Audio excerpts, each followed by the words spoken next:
Est-ce que tu peux nous parler donc de la réalité du commerçant à Biarritz? Eh bien, écoute, nous, ça fait maintenant 3 ans qu'on est installé sur Biarritz, qu'on est ouvert toute l'année, d'hiver comme l'été. Et c'est vrai qu'on a constaté, les années passant, que tout se passe sur 6 mois dans l'année et que l'hiver, ça commence à être de plus en plus dur.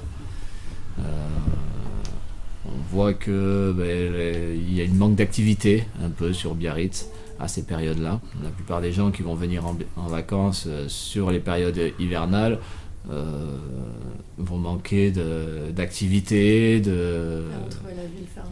Ouais. voilà, vont avoir l'impression que la ville est morte entre guillemets parce qu'il y a beaucoup de commerçants qui ferment et on se retrouve un peu seul, quoi. Donc ça fait 3 ans que vous avez essayé de... 3 ans qu'on a essayé donc de rester, de tenir tout l'hiver, et on va être obligé de faire comme les autres, parce que ça nous coûte plus cher d'être là que de rester en vacances à la maison, à s'occuper des enfants ou à faire autre chose, quoi. Donc on va suivre le mouvement de tous les autres, ce qui est un peu dommage pour notre ville. Ouais. Mais oui, l'image de la ville, on est... Elle est affectée par le ouais, fait voilà, on est affecté.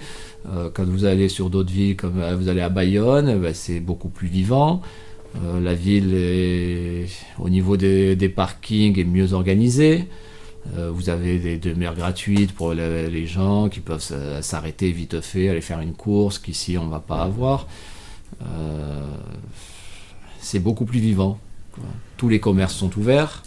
Donc effectivement, ici, vous arrivez ici, déjà vous allez vous garer loin pour essayer de ne pas payer parce que c'est très cher. Donc vous allez vous garer très loin, il pleut, et vous arrivez en ville pour trouver des commerces probablement fermés. Donc au final, vous finissez à Bayonne ou à BAB2. Voilà.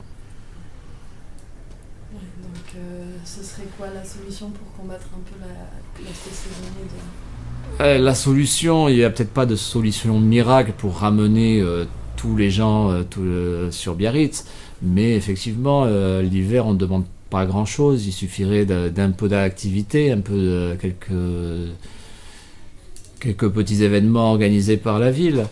C'est quand même, entre guillemets, pas tout à fait normal que ce soit des commerçants qui travaillent déjà dur toute l'année, qui soient obligés d'organiser quelque chose pour arriver à attirer un peu de monde, quoi. En discutant avec d'autres commerçants d'autres villes, on est revenu sur la question des braderies. Effectivement, on a 2 braderies chez nous à Biarritz, et ils trouvaient ça relativement bizarre qu'on fasse une braderie au mois de fin septembre, alors que tout le monde qui pourrait profiter de cette braderie est parti. Et eux, dans d'autres villes, le font à la fin août, quand il y a encore du monde, quand les collections d'hiver arrivent, et bien à ce moment-là, ils font la braderie, et ça leur permet de déstocker énormément leur collection d'été, quoi. Également, il faut... Et ces braderies, elles sont organisées par... Et ces braderies sont organisées par une association d'une rue un peu plus haut, mais qui s'occupe que de sa rue, et qui en plus demande aux commerçants de payer pour pouvoir faire ces braderies.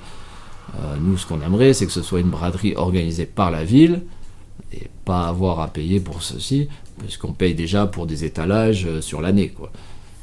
Donc on aimerait que la ville l'organise, que ce soit organisé par tous les commerçants, voire d'autres commerces, pourquoi pas d'autres commerces un peu extérieurs, qu'il n'y a plus. Avant, il y avait plein de petits étalages qui profitaient entre guillemets de ces événements et qui venaient exposer, vendre des bracelets, des trucs. Mais c'est vrai que les gens aiment bien aussi ce côté un peu festif, pas obligatoirement des grandes enseignes devant des super tentes. Ils aiment bien aussi le petit camelot, comme on disait avant, qui vient vendre des petits trucs à 3 €, contrôlés bien sûr, mais bon, que ce soit un peu plus festif, quoi.